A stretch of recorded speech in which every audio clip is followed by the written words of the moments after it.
As we turn to the Word of God, I would like to put a question to you. प्रभु के वचन को ध्यान करने के पहले मैं आपसे एक प्रश्न पूछना चाहूंगा। There is a possibility at least some of you may be sick here. शायद ऐसी एक संभावना हो सकती है कि आप में से कुछ लोग यहाँ बीमार होंगे। Suppose Jesus, you lived in the days of Jesus, or Jesus lived in the days of our life. If Jesus will physically come here, and if you come to Him, will He heal you? मान लीजिए हम यीशु मसीह के युग में जीवन बिता रहे होते या यीशु मसीह हमारे युग में जीवन बिताता होता। यदि यीशु मसीह हमारे बीच में प्रत्यक्ष रूप से आते, जब वो आपको आकर मिलता, तो क्या वो आपको चंगा कर सकता था? Suppose Jesus comes in His physical body now. मान लीजिए यीशु अपनी शारीरिक देह में अभी यहाँ पर आता है, तो You come with your sickness and pain to Him. और आप अपनी बीमारी और दर्द के साथ यहाँ पर आते हैं, Will He heal you or not? क्या वो आपको अभी चंगा करेगा कि नहीं? Those who believe that He will heal you, raise the hand. जो विश्वास करते हैं कि प्रभु मुझे चंगा करेगा, ऐसे लोग हाथ ऊपर करें। I am glad all the hands are gone up. That is true. मुझे खुशी है कि सबके हाथ ऊपर गए हैं और ये सच भी है। I know you all believe Jesus will heal. That is very true. मैं जानता हूँ कि आप सब लोग विश्वास करते हैं कि यीशु मसीह आपको चंगा करेगा और ये सच बात भी है। That cometh me, I will never in no wise forsake or leave. That is the word of God. प्रभु का वचन भी यही कहता है कि जो कोई मेरे पास आएगा उसे मैं कदापि बाहर नहीं निकालूंगा। If that is the case, now Jesus is in His glorious body. He has greater power and authority to heal and deliver us. यदि ऐसा है तो यीशु तो अभी महिमा में देह में दिखाई देता है। हमको चंगा करने के लिए उसके पास और भी बड़ा सामर्थ्य और अधिकार है। You know, when Jesus was in the physical body, He had not gone to the cross, and we couldn't claim with His stripes we are healed. जब यीशु मसीह शारीरिक देह में था, उस समय तक तो वो क्रूस पर नहीं चढ़ा था और हम इस बात के ऊपर दावा भी नहीं कर सकते थे कि उसके कोड़े खाने से हम चंगे हो गए। Now that He is crucified and dead and resurrected, and all power and authority He received, and now He is in the glorious body. अभी वो क्रूस पर चढ़ाया गया, मरकर जी उठा, अभी वो अपनी महिमा में देह में दिखाई देता है। सारी सामर्थ्य और अधिकार अभी उसके पास है। While Jesus was on the physical body, He was limited. When He is in Adaya, He couldn't be in Irumbuliyur at the same time. जब यीशु मसीह शारीरिक देह में था, उस समय वो एक सीमित शक्ति के साथ दिखाई दिया था। वो अडयार में रहने से अडयार में रहेगा, इरुम्बुलियूर में नहीं जा सकता। Now that He is in the glorious body, anywhere, anytime, He is available to heal and to deliver.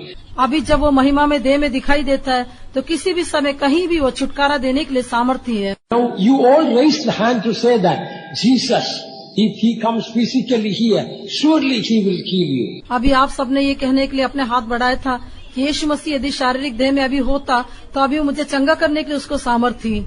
Now how much more in that resurrected body, with all power and authority, He is well able to heal you and me right now. अगर ऐसा है तो अभी अपने जी उठे शरीर में मुझे और आपको पूरे सामर्थ्य और अधिकार के साथ छुड़ाने के लिए, चंगा करने के लिए वो कितना अधिक सामर्थ्य है। Now we want to turn to the word of God about a man who was very, very sick right from head to foot. अभी हम परमेश्वर के वचन में से एक व्यक्ति के बारे में देखेंगे जो सिर से लेकर पांव तक पूरी तरह से बीमार होकर दिखाई दिया था। The Old Testament. और वो पुराने नियम में। Immediately you may think Job. No, it's not Job. तुरंत ही आप सोच सकते हैं कि वो अय्यूब होगा। नहीं, अय्यूब नहीं है।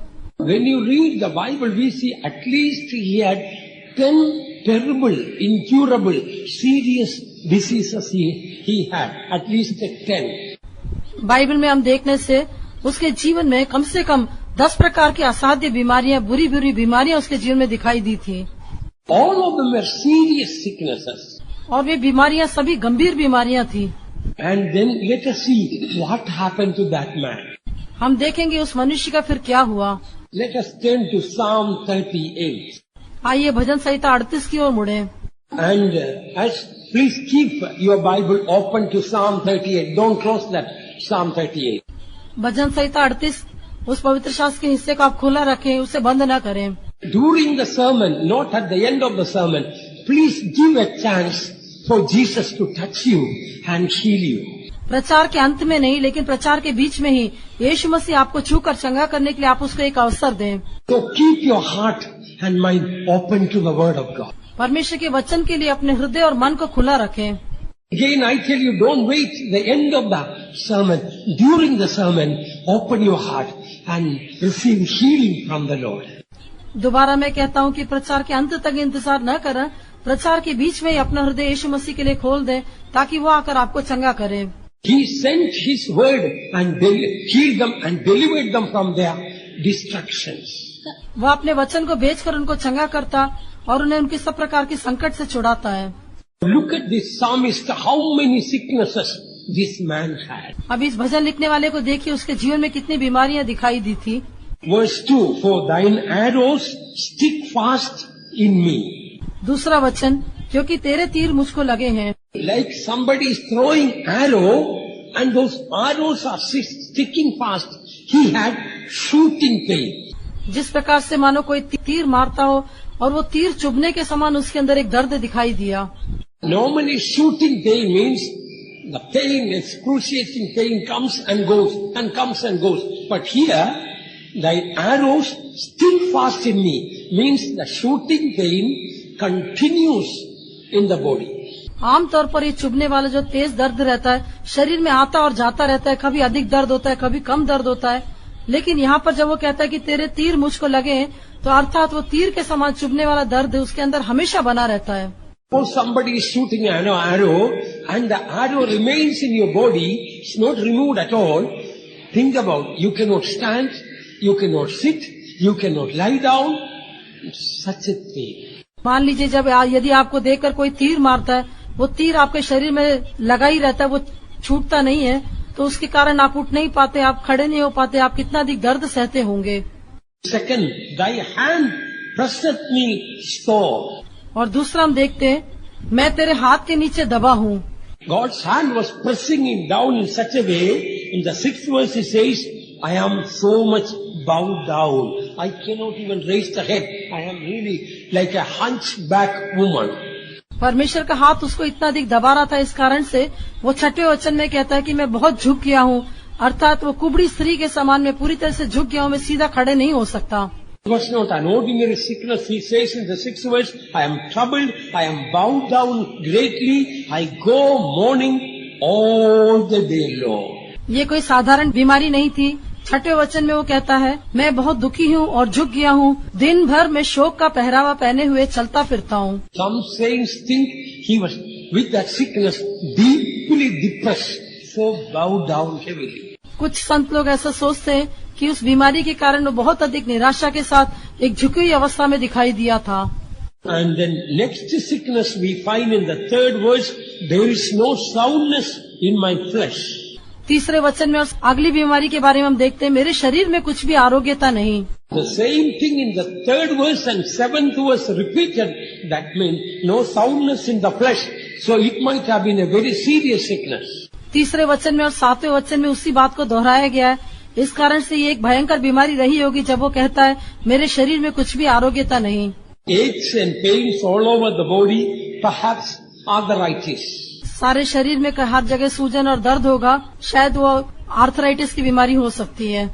And in the 3rd verse says there is no rest in my bones. तीसरे वचन में कहता है मेरी हड्डियों में कुछ भी चैन नहीं।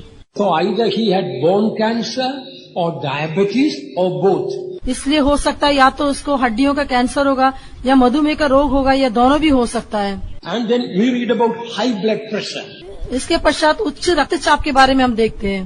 4th verse says, my iniquities are gone over my head and as an heavy burden they are too heavy for me. 4th वचन में कहता है मेरे अधर्म के कामों में मेरा सिर डूब गया और वे भारी बोझ की नाई मेरे सहने के भार हो गए हैं। Obviously he was suffering from high blood pressure. स्पष्टतः वो उच्च रक्तचाप की बीमारी से पीड़ित था।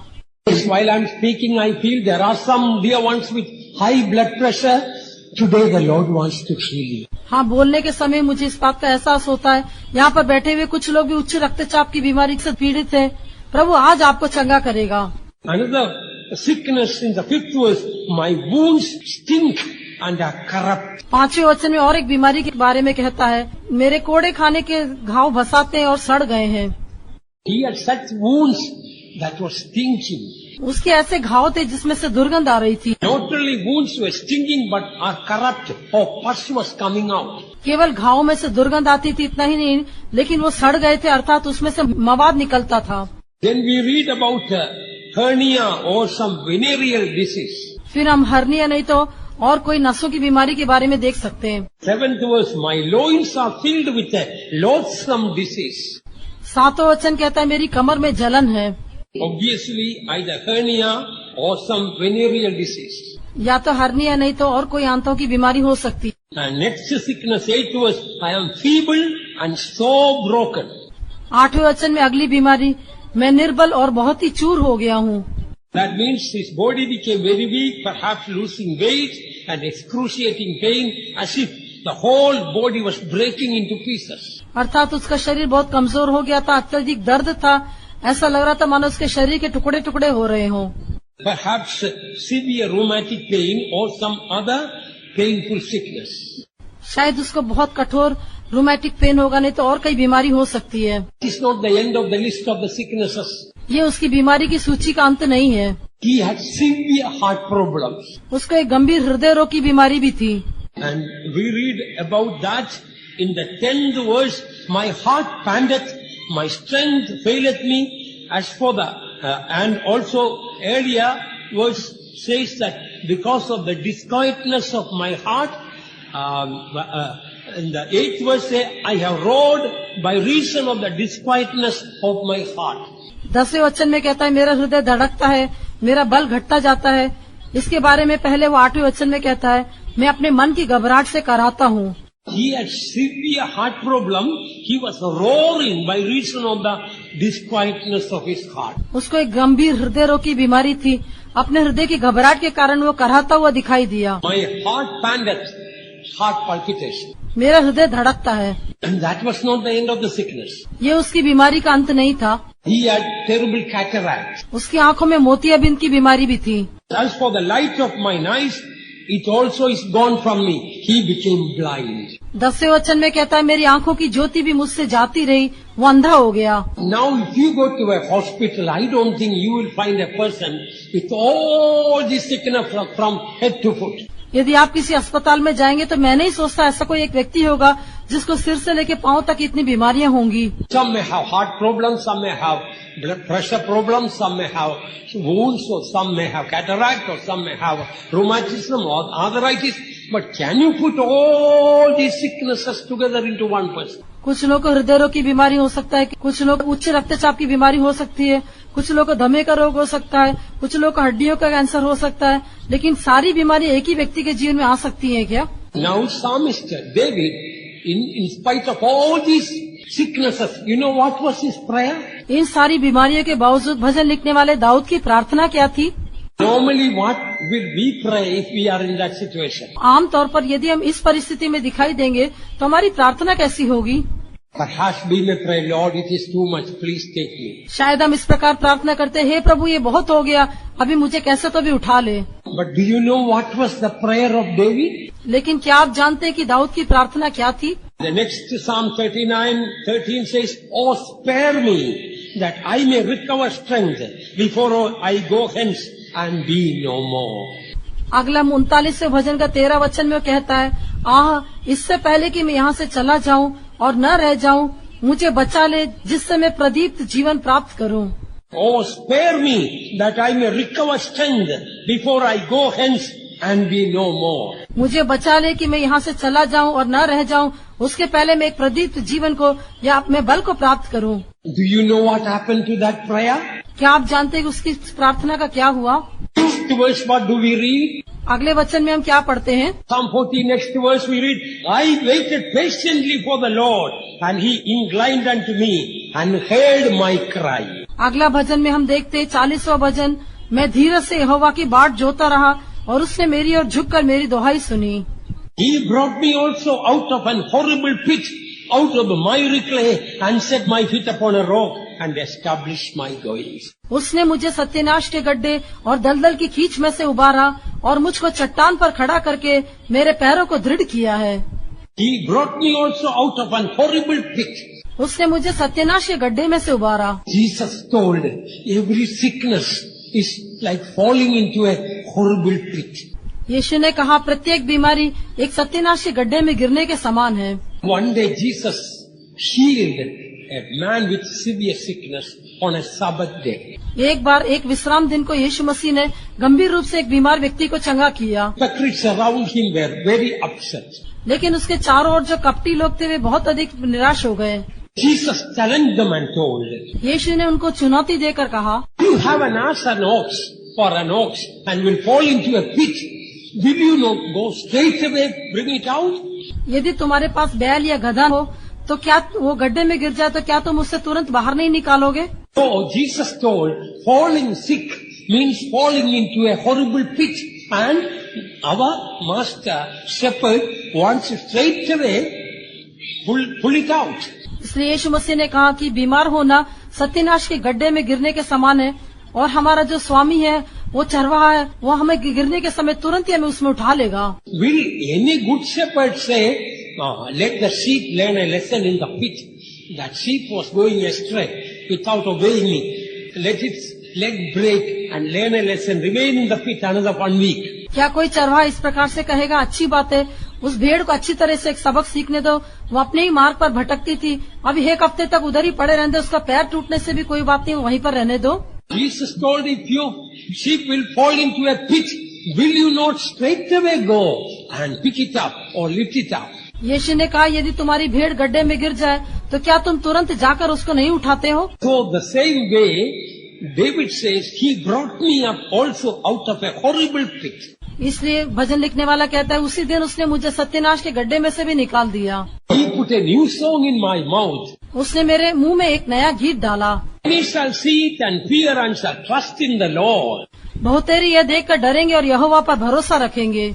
So, I don't think anybody seated will have all these sicknesses put together.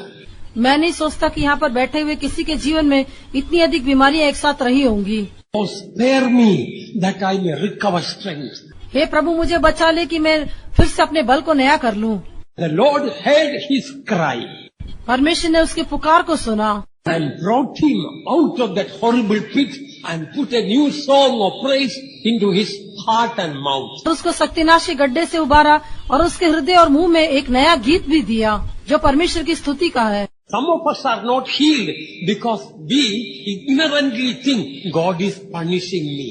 हम में से कुछ लोग चंगाई प्राप्त नहीं करते क्योंकि अपने अनजाने में ही हम इस प्रकार सोचते हैं कि प्रभु मुझे दंड दे रहा है। Pastor S.B. Ernest very often said, sickness does not glorify God, but healing glorifies God. Pastor S.B.. Ernst भी अक्सर इस प्रकार से कहा करते थे, बीमारी से कभी भी परमेश्वर की महिमा नहीं होती, चंगाई से परमेश्वर की महिमा होती है। Hey, your sickness and my sickness, that does not glorify God. But today, if we are healed, that brings greater glory to God. आज मेरी और आपकी बीमारी के द्वारा परमेश्वर के नाम की महिमा नहीं होती, लेकिन यदि आज हम जो चंगाई को प्राप्त करते हैं वो प्रभु के नाम की महिमा का कारण होगा। Bible says sickness is a captivity. Bible कहती है बीमारी कहने से वो एक बंधुआई है। We read in Job 42:10 that Job prayed for his friends and the Lord turned his captivity and gave him twice as much as he had before. अय्यूब की पुस्तक 42वां अध्याय 10वें वचन में हम पढ़ते हैं, जब अय्यूब ने अपने मित्रों के लिए प्रार्थना की तब यहोवा ने उसका सारा दुख दूर किया, अर्थात उसको बंधुआई से लौटा दिया, और जितना अय्यूब का पहले था उतना दुगना यहोवा ने उसे दे दिया। In other words, when we are delivered from our sickness, God gives a double portion of blessing along with that. दूसरे शब्दों में जब हम अपने बीमारियों में से छुटकारा प्राप्त करते हैं तो उसके साथ ही साथ दुगनी आशीष भी हम प्राप्त करते हैं। Today when you receive healing from the Lord, not only healing comes, a double portion of blessing also comes along with that. आज जब आप अपनी बीमारी से चंगाई प्राप्त करते हैं तो न केवल आपको बीमारी से चंगाई मिलती है, साथ ही साथ आपको दुगनी आशीष भी प्राप्त होती है। Sickness is a bondage. बीमारी एक बंधुआई है। When Jesus healed that woman with hunchback, and when people questioned him, he told, she's a daughter of Abraham, Satan bound for 18 years, should not I loose her from that bondage? जब यीशु मसीह ने उस कुबड़ी स्त्री को चंगा किया, उस समय जब लोगों ने उससे प्रश्न पूछा तब यीशु मसीह ने लोगों को देखकर पूछा, इस स्त्री को क्या मैं छुटकारा न दूं, क्योंकि ये तो इब्राहिम की बेटी है जिसे शैतान ने 18 वर्ष से बांध रखा था। Your sickness is a bondage. Today the Lord wants to set you free. आपकी बीमारी एक बंधुआई है। आज के दिन प्रभु आपको उसमें से छुटकारा देना चाहता है। The Son makes you free, you are free indeed. यदि पुत्र तुम्हें स्वतंत्र करे तो तुम निश्चय स्वतंत्र हो जाओगे। Know the truth and the truth shall set you free. तुम सत्य को जानोगे और सत्य तुम्हें स्वतंत्र करेगा। If you think sickness is sanctifying you, यदि आप ऐसा सोचते बीमारी आपको पवित्र कर रही है, we will pray, oh God, make all the Adaya believers sick, let them remain in their home, and the church be empty, let them get sanctified in their beds. तब हम इस प्रकार से प्रार्थना करेंगे, हे प्रभु, यहाँ के सारे विश्वासी लोग बीमारी के बिस्तर पर रहने दो, ये कलीसिया खाली रहना चाहिए, तभी तेरी महिमा होगी। वे अपने अपनी बीमारी के बिस्तर पे पवित्र हो जाए, ऐसा हम प्रार्थना करेंगे। The devil is the author of sickness. शैतान ही बीमारी को लेकर आने वाला है। It is true, God permits at times. हाँ, ये भी सच है कि कई बार परमेश्वर बीमारी की अनुमति देता है। What we read in the Word of God, God anointed Jesus of Nazareth with the Holy Spirit and power. He went about doing good and healing all that were oppressed of the devil. परमेश्वर के वचन में हम पढ़ते हैं कि परमेश्वर ने किस रीति से यीशु नासरी को पवित्र आत्मा और सामर्थ से अभिषेक किया, वो भलाई करता और सबको जो शैतान के सताए हुए थे अच्छा करता फिरा। Healing all that were oppressed of the devil means sickness is an oppression from the devil. सबको जो शैतान के सताए हुए थे अच्छा करता फिरा, ऐसा कहने का अर्थ है बीमारी कहने से वो भी शैतान का एक सताव है। What is interesting in that verse is that Jesus went about doing good and healing all the sick. Jesus was going about looking for sick people, not sick people were looking for Jesus. इस वचन में जो दिलचस्प बात है कि यीशु मसीह भलाई करता और सबको जो शैतान के सताए हुए अच्छा करता फिरा, इसका अर्थ ये नहीं कि यीशु मसीह सब बीमारों को ढूंढ के गया, उनको चंगा करने के लिए गया। बीमार लोग उसको ढूंढ कर नहीं आए। Of course, there are cases in some cases sick people went about seeking for Jesus. That is true. हाँ, ऐसा भी एक है, कई बार बीमार लोग यीशु मसीह को ढूंढ कर गए थे, वो भी सच है। We read in Acts 10:38, Jesus went about doing good and healing all those who were oppressed of the devil. लेकिन प्रेरितों के काम उसका 10:38 में हम पढ़ते हैं कि यीशु मसीह भलाई करता फिरा और सबको जो शैतान के सताए हुए थे अच्छा करता फिरा। Words, Jesus is more interested to heal you than you are interested to be healed. दूसरे शब्दों में कहे तो आप जितना चाहते कि यीशु आपको चंगा करे, उससे बढ़कर यीशु मसीह आपको चंगा करने में दिलचस्पी रखता है। Never think it is too late for any sickness to be healed. कभी भी ऐसा न सोचें आपकी कोई भी बीमारी से आपको चंगाई मिलने में बहुत देरी हो जाएगी। There was a man once far away from the meeting place, somewhere outside, just listening to the sermon. एक बार एक व्यक्ति आराधना स्थल से बहुत दूरी पर था और वो वहाँ से संदेश को सुन रहा था। He was not a believer. वो एक विश्वासी भी नहीं था। But when the word of God was going forth, लेकिन जब परमेश्वर का वचन दिया जा रहा था, he really felt something happened inside. उसे अपने अंदर महसूस हुआ कि उसके अंदर कुछ न कुछ हुआ है। Some time ago, the doctor had removed 3 ribs from him and 1 kidney and 2 toes out of him because of some terrible sickness. कुछ भयंकर बीमारी के कारण कुछ दिनों पहले ही चिकित्सकों ने उसके शरीर से 3 पसलियों को, उसकी 2 उंगलियों को और उसकी एक गुर्दे को भी निकाल दिया था। When he looked at the toes, he was shocked. Both the toes are grown to the perfect measure. लेकिन अपने पाँव को देखकर वो आश्चर्यचकित हो गया। उसके पाँव के दोनों अंगूठे थे, वो बिल्कुल सही दशा में बढ़े हुए थे। He went to the same doctor who removed all these organs out of him. उसके शरीर से इन अंगों को निकाले उसी डॉक्टर के पास वो भाग कर गया। He x-rayed and told not only the toes have come back, the 3 ribs are created and their kidney was created also. न केवल उंगलियां वापस उसको मिल गई, इतना ही नहीं, लेकिन उसकी 3 रीढ़ की हड्डियां भी वापस आ गई, इतना ही नहीं, उसका गुर्दा भी उसको वापस मिल गया, ऐसा उसने जाकर स्पष्ट रूप से बताया। In our church we have a believer, she only died recently. हमारी कलीसिया में एक विश्वासी थी, अभी हाल ही में उसकी मृत्यु हुई है। About 45 years ago, she had womb cancer. करीब 45 वर्ष पहले उसको गर्भाशय में कैंसर था। In answer to prayer, she was completely healed. प्रार्थना के फलस्वरूप उसको पूर्ण रूप से चंगाई मिल गई। Afterwards, 2 children, 1 son and 1 daughter were born. उसके पश्चात उसको 2 बच्चे हुए, एक बेटा और एक बेटी उसको जन्म हुए। I baptized the daughter. उस बेटी को मैंने बपतिस्मा दिया। There was a case, womb was removed out of a lady, but in answer to prayer, God created another womb and she was able to have baby. और एक बहन के विषय में देखे तो उस बहन का गर्भाशय उसके शरीर से अलग किया गया था, लेकिन प्रार्थना के फलस्वरूप परमेश्वर ने उसके शरीर में एक और गर्भाशय को उत्पन्न किया और उस गर्भाशय के अंदर उसने एक बच्चे को भी जन्म दिया। Listen, our God is so great. We must pray for the impossible. सुनिए, हमारा परमेश्वर इतना महान है, हमें असंभव बातों के लिए प्रार्थना करना चाहिए। It is easier for God to do a hard thing than a small is easier. परमेश्वर के लिए एक छोटा सा एक काम करने से बढ़कर एक बड़ी बात करना उसके लिए बहुत आसान है। It is easier for God to do a difficult thing than to do an easy thing. परमेश्वर के लिए आसान काम करने से बढ़कर कठिन काम करना बहुत आसान है। A child of God, do you believe that? प्रिय परमेश्वर के बच्चे, क्या आप इस बात पर विश्वास करते हैं? God is so great, it is easier for God to do a difficult thing than an easy thing. हमारा परमेश्वर इतना महान है, एक आसान काम से बढ़कर कठिन काम करना हमारे परमेश्वर के लिए इतना आसान है। For example, one day when Jesus was preaching and the house was full, a paralyzed man was brought by 4 people and they broke open the roof and brought down that man. उदाहरण के लिए जब यीशु मसीह एक स्थान में प्रचार कर रहा था, उस समय में घर पूरा लोगों से भरा हुआ था, तब एक व्यक्ति जो कि लकवे का मारा हुआ व्यक्ति था, उसको 4 मनुष्य उठाकर उसके पास लेकर आए। Then we can understand he was fully paralyzed. हम जानते पूर्ण रूप से वो झोले का मारा हुआ एक व्यक्ति था। You know what Jesus spoke? यीशु ने क्या कहा? You know what Jesus spoke? क्या आप जानते यीशु ने क्या कहा? He challenged the congregation. उसने इस भीड़ को देखकर चुनौती दी। This is the easier thing to do. कौन सा काम करने के लिए आसान है? To forgive this person's sins or to make the person to take the bed and walk. Which is easier? क्या इस व्यक्ति के पापों को क्षमा करना या इसके खाट उठाकर चलने के लिए इसको मजबूत करना ये आसान है? Honestly tell me. I am going to ask a question. मैं आपसे भी एक प्रश्न पूछूंगा, आप भी सच्चाई से उत्तर दें। Tell me honestly. आप मुझे ईमानदारी से उत्तर दें। Suppose a person paralyzed is brought here. मान लीजिए यहाँ पर झोले के मारे हुए एक व्यक्ति को लेकर आया जाता है, He cannot move. वो हिल भी नहीं सकता।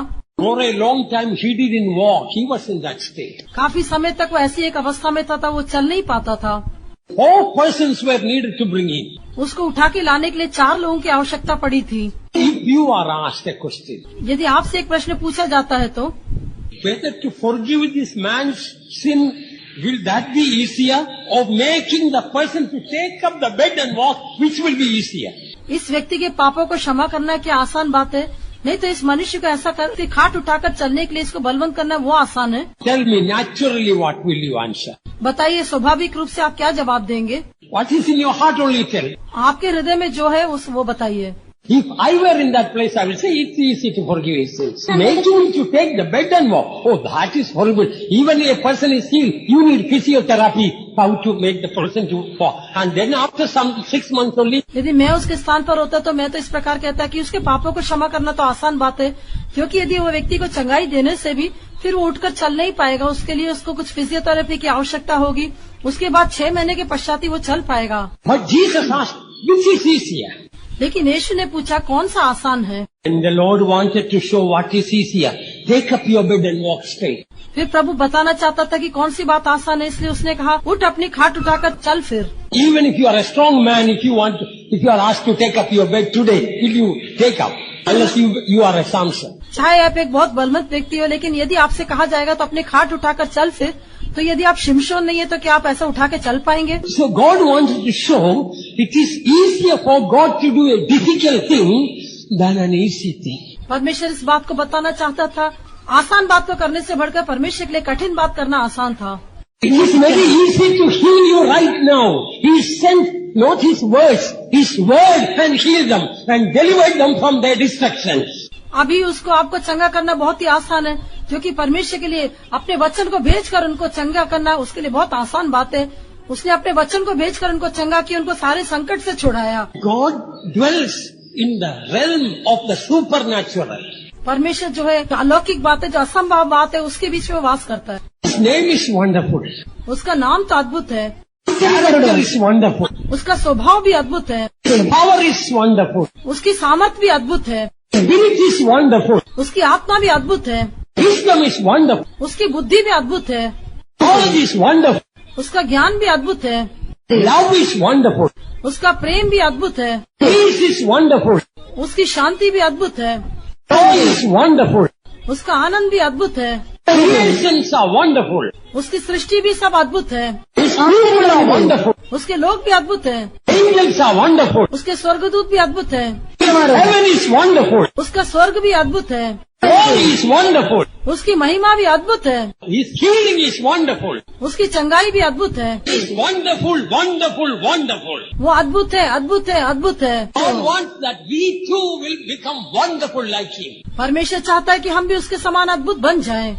He does not want to heal us in the natural way, in a wonderful way. वो केवल स्वाभाविक रूप से हमको चंगा करना नहीं चाहता, लेकिन अद्भुत रूप से हमको चंगा करना चाहता है। The will of God, it is the plan of God, it is the power of God to heal you now. आपको अभी चंगा करना ये परमेश्वर की योजना है, ये परमेश्वर की सामर्थ्य है, परमेश्वर का उद्देश्य है। Oh sick person, are you willing to be healed now? हे बीमार व्यक्ति, क्या आप अभी चंगाई पाना चाहते हैं? You may believe God can heal. परमेश्वर चंगा कर सकता है करके शायद आप विश्वास करते होंगे। You know God has power and authority to heal. आप जानते हैं कि आपको चंगा करने के लिए परमेश्वर के पास सामर्थ्य और अधिकार है। Do you know it is the will of God to heal you now? लेकिन क्या आप जानते हैं कि परमेश्वर की इच्छा ये है कि अभी आपको चंगा करे? Hebrews chapter 11, the chapter of faith, do you know how it starts? इब्रानियों की पत्री 11वां अध्याय जो विश्वास का अध्याय है, क्या आप जानते हैं वो कैसे आरंभ होता है? Now faith is the substance of things hoped for, the evidence of things not seen. Now, I don't know in other languages. In English, now faith. आप विश्वास आशा की हुई वस्तुओं का निश्चय और अंधे की वस्तुओं का प्रमाण है। दूसरी भाषाओं में कैसे जानता नहीं, लेकिन हिंदी में भी और अंग्रेजी में भी आप विश्वास करके कहा गया है। Faith is connected with now. विश्वास आपसे संबंधित है। Tomorrow means that is called hope. कल का दिन कहने से वो आशा की बात है। Will heal tomorrow later, that is hope, that is not faith. परमेश्वर कल चंगा करेगा ऐसा कहने से वो विश्वास नहीं, वो तो एक आशा है। Hope is expecting, faith is accepting. आशा कहने से वो इसी बात की हम अपेक्षा करते हैं, लेकिन विश्वास कहने से उसको स्वीकार करने का अनुभव है। Now faith. अब विश्वास Now be healed now by faith. या विश्वास के द्वारा भी प्रभु मुझे चंगा करेगा। Sending His word for your healing. आपकी चंगाई के लिए वो अपने वचन को भेज रहा है। There was a lady, 82 years old, lady, a sister. एक बहन थी जो 82 वर्ष की थी। She was dying of cancer. वो कैंसर की बीमारी से मरणासन अवस्था में थी। Pastor told her the Lord wants to heal you. Pastor ji ने उससे कहा कि परमेश्वर तुझे चंगा करना चाहता है। She told Pastor, I lived a good life on this earth. उसने कहा, पास्टर जी इस पृथ्वी पर तो मैंने एक अच्छा जीवन बिताया है। My children and grandchildren all are walking with God. मेरे बच्चे और नाती पोते सब परमेश्वर के अनुसार चलते हैं। It has been good to me. परमेश्वर मेरे लिए भला होकर रहा। Now I want to go home to heaven. अभी मैं अपने घर स्वर्ग में जाना चाहती हूँ। But the pastor insisted, no, the Lord wants to heal you before you go to heaven. लेकिन पास्टर जी ने उसके ऊपर ये जोर देकर कहा, नहीं, तुम स्वर्ग जाने के पहले अभी प्रभु तुम्हें चंगाई देना चाहता है। She could not be convinced. लेकिन उसको इस बात के बारे में समझाया नहीं जा सका। One day she was in the church but in the wheelchair. एक दिन वो आराधना में तो आई, लेकिन व्हील चेयर में आई थी। During the service, the word of God went into her. आराधना के समय परमेश्वर के वचन ने उसके अंदर प्रवेश किया। Jumped out of the wheelchair and started dancing like a 18-year-old young girl. अपने व्हील चेयर से वो कूद कर खड़ी हो गई और एक 18 वर्ष की लड़की के समान कूदने और नाचने लगी। All the congregation raised the hands and praised God for the wonderful healing. उस अद्भुत चंगाई के लिए सारी मंडली ने मिलकर अपने हाथों को उठा के प्रभु का धन्यवाद किया। She went around all the villages testifying about the wonderful salvation and healing God gave her. परमेश्वर ने उसको दिया अद्भुत चंगाई के लिए, उस उद्धार के लिए सभी स्थानों में जाकर उसने परमेश्वर के नाम की गवाही दी और उसकी प्रशंसा की। She died when she was 92 without being sick. 92 वर्ष की आयु में बिना किसी बीमारी के उसकी फिर मृत्यु हो गई। All the saints died with sickness. They all are safe in heaven. बीमारी के साथ मरे हुए सारे पवित्र लोग भी स्वर्ग में तो सुरक्षित हैं। Healing is children's bread.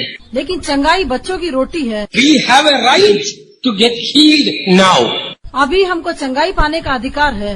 When we ask God for an easy thing, we are limiting God's power and God's ability.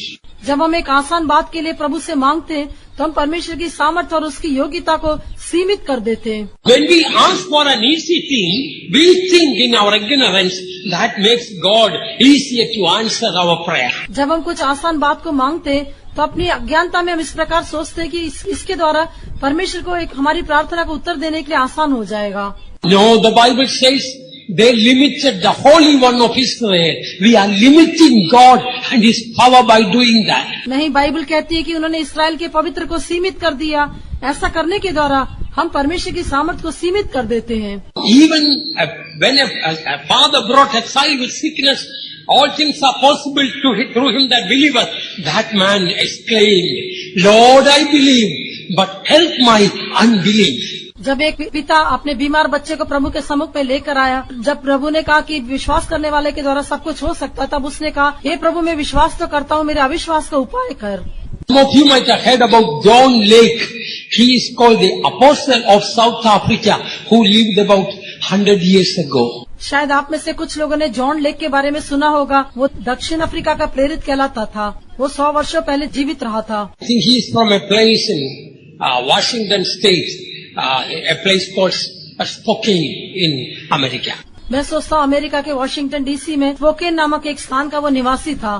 Death started haunting his family. मृत्यु उस परिवार का पीछा करने लगी। Family, one person suddenly died of sickness, then second person, the third person, then the fourth person. One by one, people are dying of sickness. उसके परिवार में एक व्यक्ति की बीमारी से मृत्यु हो गई, फिर दूसरा, फिर तीसरा, फिर चौथा, ऐसे एक एक करके सभी लोग बीमारी की अवस्था में मरने लगे। Then his sister died. फिर उसके पश्चात उसकी बहन की भी मृत्यु हो गई। He couldn't take it anymore. उसके पश्चात वो सहन नहीं कर पाया। He desperately cried to God. दिल की बेचैनी से परमेश्वर की ओर देखकर वो रोया। God put a tremendous faith in him. परमेश्वर ने उसके हृदय के अंदर एक भयंकर विश्वास को दिया। He rebuked death. उसने मृत्यु को डांटा। But his parents, nobody in the whole place could believe that. लेकिन उसके माता पिता या उसके घर में रहने वाले कोई भी इस बात पर विश्वास नहीं कर सके। He sent a telegram to Chicago. There was a man of faith called Alexander. Chicago में अलेक्जेंडर नाम का एक व्यक्ति था जो विश्वास में वीर था। उसने उसके पास एक संदेश भेजा। During that time there was no telephone. उन दिनों में तो दूरभाष की सुविधा नहीं थी। My sister died. I believe that she will be raised back to life. Do you believe that? मेरी बहन की मृत्यु हो गई है, मैं विश्वास करता हूँ कि वो जी उठेगी। क्या आप विश्वास करते हैं? Send a telegram back. उसने उसके बदले में उसको तार भेजा। Yes, I believe. Hold on and pray. हाँ, मैं विश्वास करता हूँ, लगातार प्रार्थना करते रहे। An anointing came upon John Lake. ये जॉन लेक के ऊपर एक अभिषेक आया। He looked at the dead, cold body. उस मरे हुए ठंडे शरीर की ओर उसने देखा। The authority of Jesus, He commanded death to depart from that life. यीशु के अधिकार के द्वारा उसके जीवन से मृत्यु को पूरी तरह से उसने दूर जाने के लिए कहा। Suddenly, she opened the eyes and got up and sat. अचानक ही उस बहन ने अपनी आंखें खोली, वो उठकर बैठ गई। Let me read out only the few words that John Lake had written. John lake के द्वारा लिखे गए कुछ शब्दों को मैं पढ़ना चाहूंगा। So as never before, why Jesus healed us. इसके पहले मैंने कभी नहीं देखा था, वो मैं देख रहा हूँ कि यीशु ने क्यों बीमार को चंगा किया। He was doing the will of the Father by doing the will of the Father. He was destroying the works of the devil. वो पिता की इच्छा कर रहा था, पिता की इच्छा करने के द्वारा वो शैतान के कामों को नाश कर रहा था।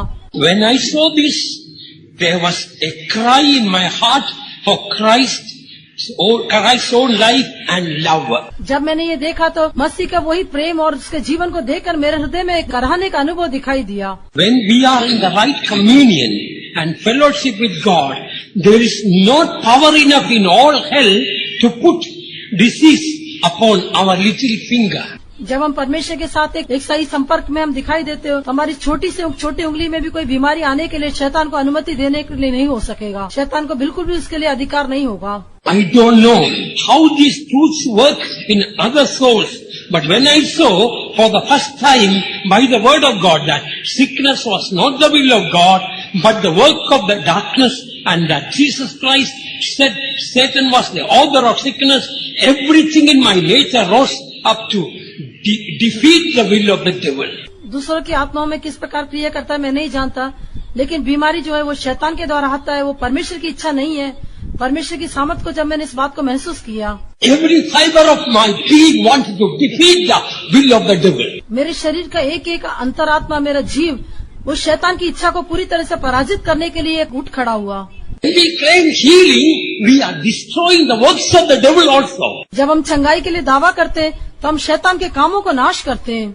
Every part of our being should rise against the power of darkness to defeat the power of darkness. अंधकार की शक्ति को पराजित करने के लिए अंधकार की शक्तियों के विरोध में हमारे शरीर का एक एक अंश, एक एक जीव उठ खड़ा होना चाहिए। Now, before closing my words, I wanted to tell something very important which I didn't mention earlier for our healing. अपने शब्दों को समाप्त करने के पहले चंगाई के लिए जो बहुत ही अत्यावश्यक बात है, जो मैंने नहीं कहा था, वो अभी मैं कहकर समाप्त करना चाहूँगा। God is seeing our heart. Why you want to get healed? आप क्यों चंगाई पाना चाहते हैं? आपके हृदय के उस कारण को प्रभु जानना चाहता है। Told you don't close Psalm 38. मैंने आपसे कहा था भजन संहिता 38 के इस हिस्से को बंद नहीं करना। But what we read there, what was the reason why Psalmist says, "Oh, spare my life, let me recover my strength." Why? Why he wants to be healed? जब भजन लिखने वाला कहता है मुझे बचा ले जिससे मैं प्रदीप्त जीवन को प्राप्त करूं, अर्थात मैं बल प्राप्त करूं, अर्थात वो ये कहना चाहता था कि वो क्यों चंगाई पाना चाहता है। God is looking at your heart. Why you want to be healed? परमेश्वर आपके हृदय को देखता है, आप क्यों चंगाई पाना चाहते हैं। Key for the healing is in the 9th verse. Lord, all my desire is before thee. Psalm 38:9. भजन संहिता 38 का 9 वचन में हम देखते हैं, हे प्रभु मेरी सारी अभिलाषा तेरे सम्मुख है, यही उस चंगाई की कुंजी है। Yes, that's important. What is all the desire of David? हाँ, यही मुख्य है। दाऊद की सारी अभिलाषा क्या थी? One thing I desire, that I seek after, that I may dwell all the days of my life in the temple of the house of God, and to behold the beauty of the Lord. एक बार मैंने यहोवा से मांगा है, उसी के यत्न में लगा रहूंगा कि मैं जीवन भर यहोवा के भवन में रहने पाऊं, जिससे यहोवा की मनोहरता पर दृष्टि लगाए रहूं और उसके मंदिर में ध्यान किया करूं। Here, David says in the 9th verse, all my desire, oh Lord, you know my desire. What is that? 9वें वचन में दाऊद कहता है कि हे परमेश्वर तू मेरे सारी अभिलाषा को जानता है। वो उसका कौन सा आग्रह था? One thing I desire, and that I seek after. एक बात का मैंने आग्रह किया है और उसी के आग्रह यत्न में लगा रहूंगा। Dwell in the house of God all the days of my life. For what? To behold the beauty of the Lord. कि मैं जीवन भर यहोवा के भवन में रहने पाऊं। किस कारण से? जिससे यहोवा की मनोहरता पर दृष्टि लगाए रखूं। Another translation says to taste the sweetness of God. दूसरे एक अनुवाद में कहा गया है प्रभु की मधुरता को चखने के लिए। You know the whole purpose of the creation of man is to enjoy God. क्या आप जानते हैं कि मनुष्य की सृष्टि का जो संपूर्ण उद्देश्य ये है कि आप प्रभु का अनुभव करें, उसमें आनंदित हो सके। You are enjoying the money, enjoying the mansions, and enjoying the people in the world, enjoying so many things. It's all vanity and emptiness. आप संसार में धन संपत्ति को, पैसे को, आलीशान महलों को, संसार के सुख विलासों का अनुभव करते हैं, वो सब व्यर्थ है, वो सब नाशवान है। One desire we must have like David the psalmist. भजन लिखने वाले दाऊद के समान हमारा एक ही आग्रह होना चाहिए। Dwell in the house of the Lord all the days of my life to behold the beauty of the Lord. कि मैं जीवन भर यहोवा के भवन में रहने पाऊं, जिससे यहोवा की मनोहरता पर दृष्टि लगाए रहूं। So what is the greatest beauty that we can enjoy? Beauty of holiness. सबसे बड़ी सुंदरता कौन सी है जिसको हम अनुभव कर सकते हैं? वो है उसकी पवित्रता की सुंदरता। If you see Taj Mahal, I have never seen.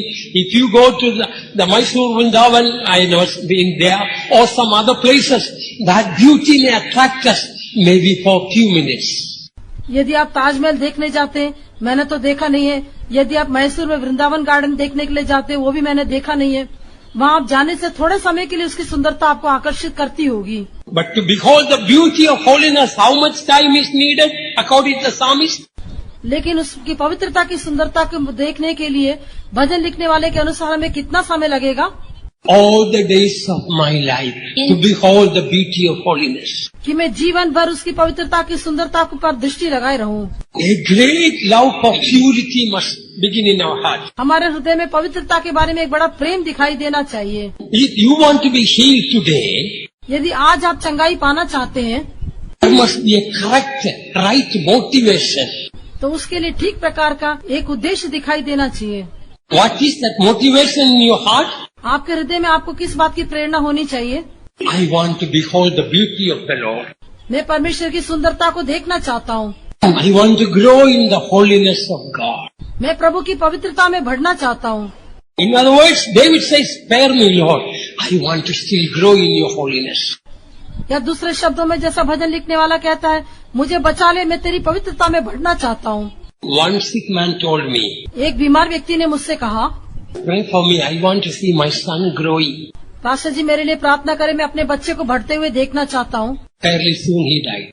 शीघ्र ही उसकी मृत्यु भी हो गई। Why he wanted to be healed? He wanted to see his son growing. That's all. वो क्यों जीवित रहना चाहता था? वो केवल अपने बच्चे की बढ़ोतरी को देखना चाहता था।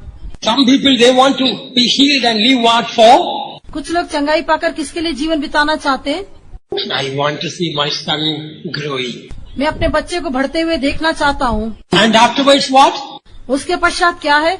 I want to see my son getting married. मैं अपने बेटे का विवाह होते हुए देखना चाहता हूँ। And afterwards what? फिर उसके पश्चात क्या है? I want to see a grandchild. मैं नाती पोतों को देखना चाहता हूँ। Naturally, there is nothing wrong in all these things. स्वाभाविक रूप से देखे तो इन बातों में कुछ गलती तो नहीं है, You don't have the right motivation for God to heal you. लेकिन प्रभु आपको चंगा करने के लिए आपके अंदर एक सही कारण दिखाई नहीं देता। 2 weeks ago, one sister told me, 2 सप्ताह पहले एक बहन ने मुझसे कहा, in a particular service, she was healed of some problem in her eye. एक आराधना चलने के समय अपनी आंखों की बीमारी से उसको चंगाई मिली। And then after the healing, she came and told me, चंगाई के पश्चात उसने आकर मुझसे कहा, I have a great desire. I want to continue my Sunday school ministry. Pastor ji मुझे एक बड़ा आग्रह है, मैं अपनी संडे स्कूल की सेवा लगातार करना चाहती हूँ। Problem when the eye was hindering it. लेकिन समस्या ये थी कि मुझे आंखों में रुकावट थी। Lord, I want to continue my ministry. हे प्रभु, अभी मैं अपनी सेवा को लगातार जारी रखना चाहती हूँ। Then the Lord healed her, completely healed her. फिर प्रभु ने उसको पूर्ण रूप से चंगाई दी। Dear child of God, प्रिय परमेश्वर के बच्चे, why you want to be healed? आप क्यों चंगाई पाना चाहते हैं? Do you have the right motivation in your heart? क्या आपके हृदय में इसके बारे में एक सही उद्देश्य दिखाई देता है? I want to grow in my spiritual life. मैं अपने आत्मिक जीवन में आगे बढ़ना चाहता हूँ। I have a long way to grow in holiness to become like Jesus. यीशु के समान बनने के लिए, पवित्रता में मुझे बढ़ने के लिए एक बहुत लंबा रास्ता आगे रखा गया है। Time is up. Let me close my words. समय होने को है, मैं अपनी बातों को समाप्त करना चाहता हूँ। It's time for you to be healed. ये समय आ गया है कि आप चंगाई प्राप्त करें। You must have a right motivation. उसके लिए आपके अंदर एक सही उद्देश्य पाया जाना चाहिए। Like David, you must say, oh, spare me. Let me recover strength now. Dawood के समान आप भी कहे कि हे परमेश्वर मुझे बचा ले, जिससे मैं फिर से बलवंत हो जाऊं। Perhaps you have many sicknesses in your body. शायद आपके शरीर में कई प्रकार की बीमारी होगी, It's never too late for God to touch you. लेकिन परमेश्वर आपको छूने के लिए अभी देरी नहीं हुई है। Now faith. It is the time for you to be healed, not tomorrow. आपको चंगाई पाने का समय कल नहीं, आज ही है। आज ही वो समय है। Shall we all stand up now? आइए हम सब खड़े हो जाएं। Right now, we are not going to lay hand upon you, but you must claim healing. अभी हम अपने हाथ आपके सिर पर नहीं रखेंगे, लेकिन आप लोग चंगाई का दावा करना चाहिए। He wants to heal each and every one of us right now. अभी हमारे को वो पूर्ण रूप से चंगा करना चाहता है। All come forward as much as possible. जितना हो सके आप सब लोग आगे आ जाइए। You must get healed today. आज आप चंगाई पाना चाहिए। Does not glorify God. Healing glorifies God. बीमारी कभी भी परमेश्वर की महिमा नहीं करती, लेकिन चंगाई के द्वारा ही परमेश्वर की महिमा होती है। All keep coming forward, right up to the front. आगे तक सब लोग कृपा थोड़ा थोड़ा करके आगे आप बढ़ते जाइए। Hands of Jesus are outstretched towards you. यीशु के हाथ आपकी ओर फैलाए गए हैं। Don't pray for an easy thing. एक आसान बात के लिए आप प्रार्थना न करें। Pray for the impossible. That will greatly glorify the name of the Lord. असंभव बातों के लिए प्रार्थना करें, उसके द्वारा परमेश्वर की महिमा कर पाएंगे। There is nothing too hard for our great God. हमारे महान परमेश्वर के लिए कुछ भी बात कठिन नहीं है। Hands are outstretched to heal you now. आपको चंगा करने के लिए उसके हाथ फैलाए गए हैं। Feel the healing. चंगाई को प्राप्त करें। Feel the healing. चंगाई को प्राप्त करें। Receive the healing. चंगाई को प्राप्त करें।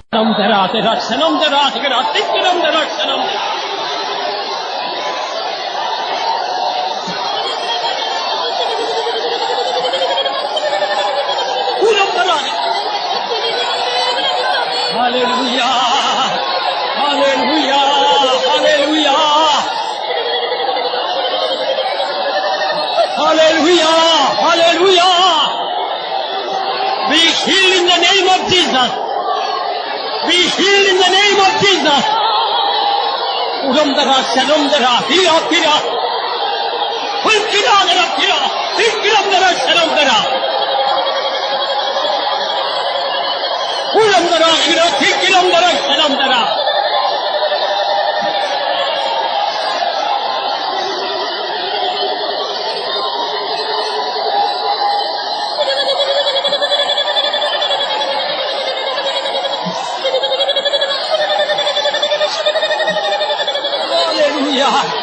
Hallelujah, hallelujah, hallelujah.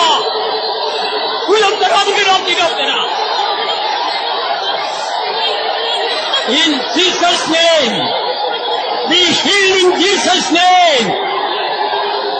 Be healed in Jesus' name.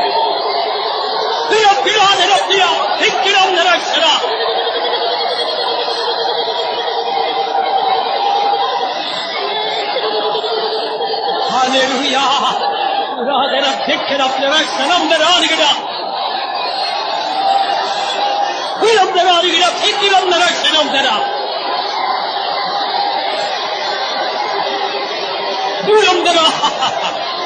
I rebuke it. I rebuke every disease.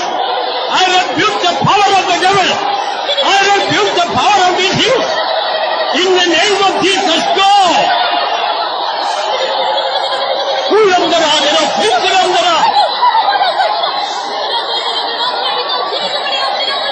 Uramdara, Hikira, Salamdara. Uramdara, Hikira, Salamdara, Negaptera.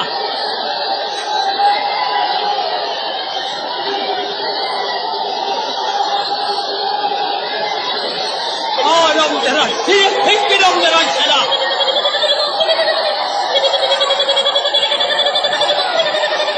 Uramdara, Hikira, Salamdara.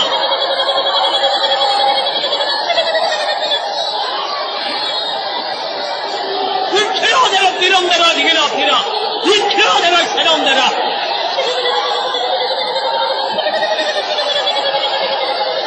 Hallelujah. Be healed. Be healed now. Be healed now. Uramdara, Salamdara. Hikira, Hikira, Hikira, Hikira, Hikira.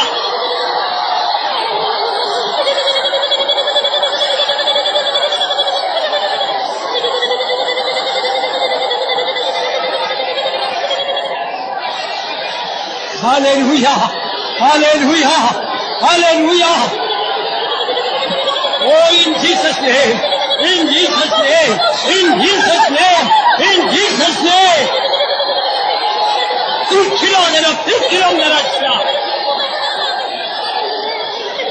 Hallelujah. Hallelujah.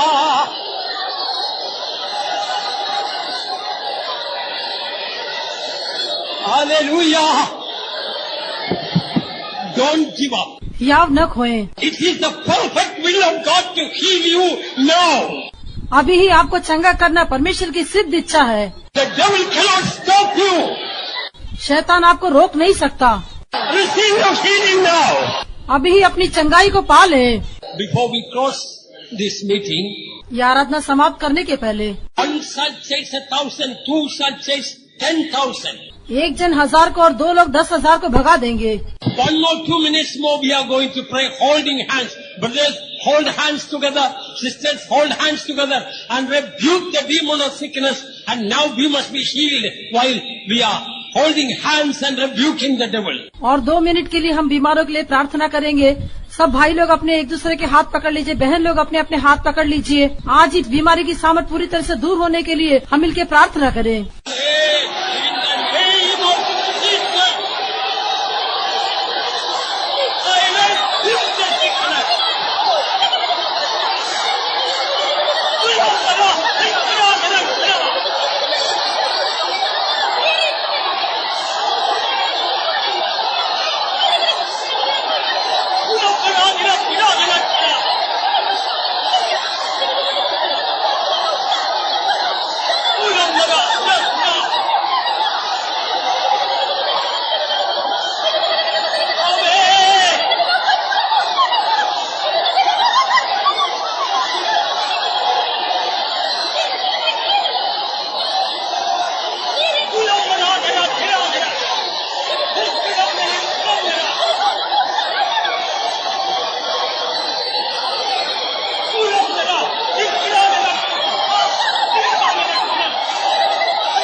Lord came down and healed us so that we will praise God. प्रभु हमारे बीच में आया और उसने हमको चंगा किया, अपने हाथों को उठा के तारीफ करेंगे। Praise your God. Hallelujah. Hallelujah.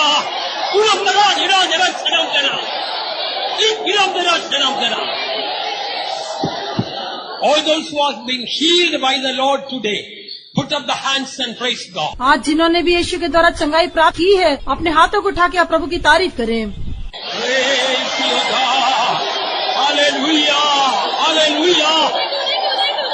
Hallelujah. Hallelujah.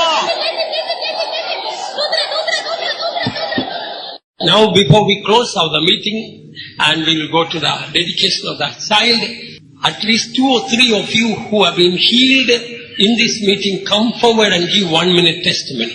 आज हमारी आराधना समाप्त करने के पहले, बच्चे की प्रतिष्ठा के पहले, चंगाई प्राप्त किए हुए कम से कम 2 या 3 लोग आकर अपनी गवाही आगे आकर दे सकते हैं। Quickly come and give the testimony about the healing God gave you today. आज प्रभु ने आपको जो चंगाई दी उसके बारे में आप जल्दी आके गवाही दीजिए। கர்த்தருக்கு ஸ்தோத்திரம். நான் ஒரு 6-7 மாத காலமாக இந்த வலது கையானது எனக்கு மிகவும் ஒரு வேதனை கொடுத்துக் கொண்டது. என்னால் சரியாக எழுதப்படாது, எப்போதும் அந்த வலி இருந்து கொண்டது. கர்த்தர் இந்த வேளையில் எனக்கு பூர்ணமான ஒரு சுகத்தை தந்தபடியா இந்த தேவனை நான் நன்றியோடு ஸ்தோத்திரிக்கிறேன்.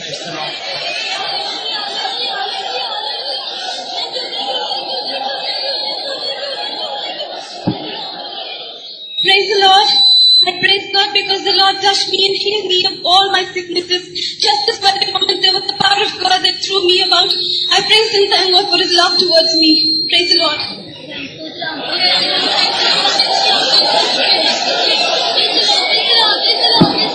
Praise the Lord. I had a severe pain in my 2 fingers, right hand, for the past 10 days. Today Lord touched me by His Holy Spirit. I'm healed completely. I praise God for that.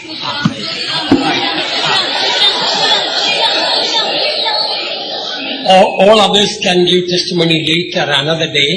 Only these who are standing here only give testimony. केवल यहाँ खड़े हुए लोग गवाही दे, बाकी लोग बाद में गवाही दे सकते हैं। கர்த்தருடைய பரிசுத்த நாமத்துக்கு ஸ்தோத்திரம். நான் இங்கு பலவீனப்பட்டு மிகவும் ஜுரத்துடன் வந்து கடந்த 4 நாட்களாக எனக்கு மிகவும் ஜுரத்தினால் இரவு முழுவதும் கஷ்டப்படுவேன். காலையில் ஜுரம் இருக்காது, அப்படி ஆகி கஷ்டப்பட்டு நான் இங்க வந்து உட்கார்ந்து கழுத்தெல்லாம் ஒரே வலி, இரவெல்லாம் எனக்கு தூக்கம் இல்லை.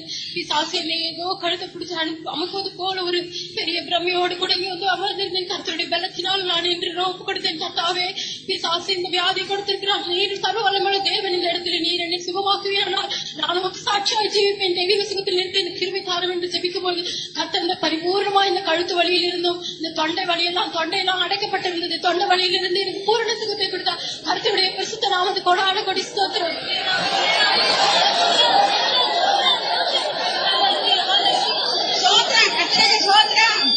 ஒரு வாரமா நானே வயிற்று பாக்கல ரொம்ப கஷ்டப்பட்டு கொண்டேன். ரொம்ப நான் துக்கத்தோட ராத்திரியும் பகலும் உறங்காத கஷ்டப்பட்டேன். இப்போது எனக்கு விசுவாசத்தோட கர்த்தர் சுகம் கொடுத்தாருன்னு சாட்சி சொல்ற சோத்திரம். கர்த்தருடைய பரிசுத்த சோத்திரம். கடந்த 4 வாரங்களமாக வந்து ஆராதனையில் உட்காரும் பொழுது பிசாசு பயங்கரமான போராட்டத்தை கொண்டு வந்து காலு கை வலி பயங்கர சக்கர வியாதினால் அவசப்பட்டு கொண்டு சாப்பிட முடியாமல் ரொம்ப கஷ்டப்பட்டு கொண்டு இருந்தேன். அப்பொழுது கர்த்தர் இன்றைக்கு பரிசுத்தவான்கள் வாயிலிருந்து புறப்பட அந்த சக்கர வியாதியை சத்து கொண்டு வந்த நிமித்தம் அந்த சாத்தானுடைய போராட்டத்திலிருந்து கர்த்தர் பரிபூர்ண விடுதலை கொடுத்து